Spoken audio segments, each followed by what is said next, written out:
এখন আসি যে প্রশ্নটা আপনি করেছেন, যে তরুণরা মনে করে অনেকে যে আমাদের তো এখনো সময় আছে, এত তাড়াতাড়ি মৃত্যুর প্রস্তুতি নেব কেন। অনেকেই কিন্তু এটাকে নেগেটিভ দৃষ্টিতে দেখে। যারা প্রগতিশীল তারা অনেক সময় সমালোচনা করে যে আলেম ওলামারা বা ইসলাম আল্লাহরা কিছু বুঝে না, এই ছোট্ট ছোট্ট বাচ্চাদেরকে কেন বা এই তরুণদেরকে কেন মৃত্যুর কথা শোনায়, কবরের কথা শোনায়, হাসরের কথা শোনায়। তাদের ধারণা যে তারা অনেকদিন বাঁচবে বা তো তাড়াতাড়ি মৃত্যু তাদের আসবে না, কিন্তু তারা এটা জানে না যে হায়াত এবং মৌত এই দুটির ফয়সালা আল্লাহ তাআলার পক্ষ থেকে হয়, জগতের কারো হাতেতে নাই।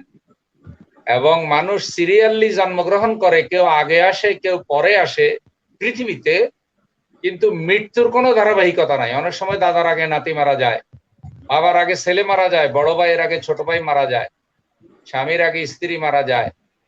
এগুলা আল্লাহ তাআলার বিধান। আল্লাহ তাআলা কোরআনুল কারীমে কিন্তু এটা পরিষ্কার বলে দিয়েছেন যে কুল ইন্নাল মাউতাল্লাযী তাফিররুনা মিনহু ফাইন্নাহু মুলাকীকুম। নবী আপনি বলে দেন যে মৃত্যু থেকে তোমরা পলায়ন করতে চাও, সেই মৃত্যু তোমাদের সামনে থেকে আসবে। তো যে জিনিস সামনে থেকে আসে সেই জিনিস থেকে কখনো পলায়ন করা যায় না। আল্লাহ তাআলা আরেক জায়গায় বলছেন ওমা কানা লিনাফসিন আন তামুতা ইল্লা বিইজনিল্লাহ।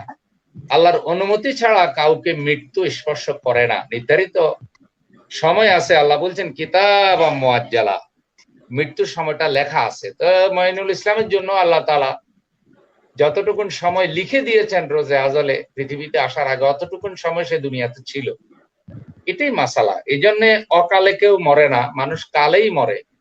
জন্মগ্রহণ করার 1 ঘন্টা পরে কেউ মারা যায়, 10 মিনিট পরে কেউ মারা যায়, জন্মগ্রহণ করার পরে একটা নিঃশ্বাস নিয়ে কেউ মারা যায়, শিশু অবস্থায় কেউ মারা যায়। এই জন্য আমরা শিক্ষা নেব এখান থেকে যে তরুণ বয়সটা, যৌবনকালের বয়সটা তো জীবনের সবচেয়ে গুরুত্বপূর্ণ বয়স, এবং এই বয়সটাতেই বেশি যত্নবান হওয়া উচিত ইসলামের প্রতি। কারণ যৌবনকালের আবাদতে যত মজা, আমরা একসময় ছাত্র জীবনে মনে করেছি দূর এত ব্যস্ততা, এখন আবাদতের সময় পাই না, ভবিষ্যতে আবাদত করব। কিন্তু আসলে কর্মজীবনে আসার পরে যখন বিয়ে করে, স্ত্রী হয়, সন্তানাদি হয়, শরীরে যখন বিভিন্ন রোগ বাসা বাঁধে, তখন দেখা যায় আসলে আবাদতে আর ছাত্র জীবনের মজাটা, যৌবনকালে আবাদতের যে মজা, সেই মজাটা কিন্তু আর বুড়ো কালে পাওয়া যায় না।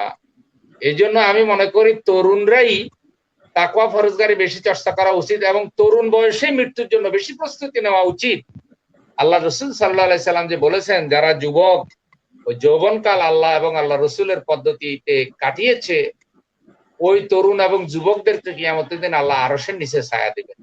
এবং ওই যুবককে আল্লাহ তাআলা আরশের নিচে ছায়া দিবেন যে যুবককে কোন সুন্দরী নারী খারাপ কাজের দিকে ডেকেছে, আর সেই যুবক বলেছে আমি আল্লাহকে ভয় করে তোমার ডাকে সাড়া দিতে পারবো না, সেই যুবককে আল্লাহ তাআলা আরশের নিচে ছায়া দিবেন। অতএব আসুন তরুণ ভাইয়েরা, মঈনুল ইসলামের এই মৃত্যু থেকে আমরা শিক্ষা গ্রহণ করি যে তরুণ, বৃদ্ধ, শিশু, ছাত্র যে কোনো সময় আল্লাহ তাআলা ডাক দেবে, আমাদের চলে যেতে হবে। আর ইদানিং কালে ইব্রাহিম ভাই আপনি লক্ষ্য করবেন, তারা মুস্তাফিজুর রহমান ভাইও আছেন, আমরা ফেসবুকে যেসব মৃত্যুগুলো দেখছি, অধিকাংশ কিন্তু মধ্যম বয়স, যৌবনকালেই মারা যাচ্ছে।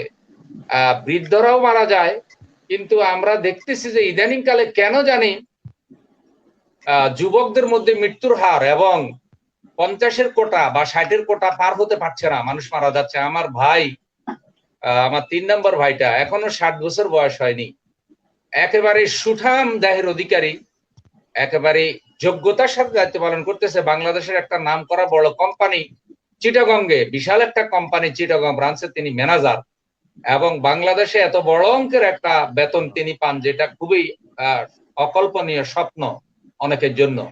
সেই রকম একজন ভাই হঠাৎ করে ঈদের দিন অসুস্থ হয়ে আজকে আইসিইউতে, এবং আমরা যতই তাকে চিকিৎসা দিচ্ছি, ইতিমধ্যে 1 মাসে প্রায় 15 লক্ষ টাকার বেশি চলে গেছে। 1 মাসে 15 লক্ষ টাকা যাওয়া মানে তো ডেইলি 50,000 করে চলে গেছে। এই যে একটা অবস্থা, আমার শেষ কথাটা বলতে চাই যে আসুন ভাই, মৃত্যু কখনো বয়স বিবেচনা করে আসে না, হুজুর ফির বুজুর্গ বিবেচনা করে আসে না। আইনামা তাকুন ইউদরিকুমুল মাউত, সময় যখন হয় টাইম নিয়ে এসে ধরে ফেলে, 1 সেকেন্ড আগেও আসে না, 1 সেকেন্ড পরেও আসে না। ঈমান আমলের সাথে আমরা মৃত্যুর জন্য তৈরি থাকি। আল্লাহ কবুল করুন, আমিন। আমরা দোয়া করি ওস্তাদের ভাইয়ের জন্য, আল্লাহ তাআলা যেন সুস্থ করেন। অবশ্যই আমরা দোয়া করি।